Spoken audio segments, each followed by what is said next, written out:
সবচেয়ে নিকট আত্মীয় কে জানেন? ভাই। ভাইয়ের সাথে টিকে থাকা খুব কঠিন, অথচ একই পিতার পক্ষ থেকে সবাই এসেছে। চাঁপাইনবাবগঞ্জে একটা ভাষা বলে ভাই ভাই ঠাই ঠাই। ও কিন্তু আপনার পরিবারের নয়, অথচ একসাথে একই মায়ের দুধ খেয়ে বড় হয়েছে।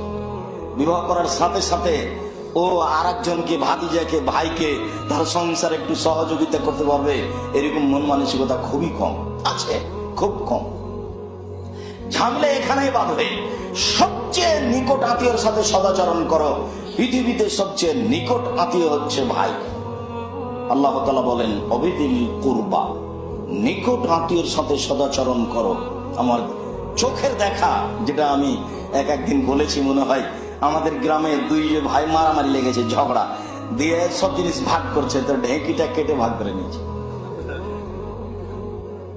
কেটে ভাগ করে নিলে তাতে কি হবে? কেটে ভাগ করে নিলে শয়তান যে তাকে খেপিয়ে তুলেছে এটা একটু ঠান্ডা হবে। যাক, ওকে দেওয়া হয়নি, এটা তো হয়েছে। আবার বলছে যে এই বাড়ি ছেড়ে দিতে যদি হয় তো এমন লোককে দিব যাতে দিন রাত তোকে গুতা দিতে পারে, অথচ নিজের ভাই। সব শয়তান খেপিয়ে তুলেছে। অবিদিল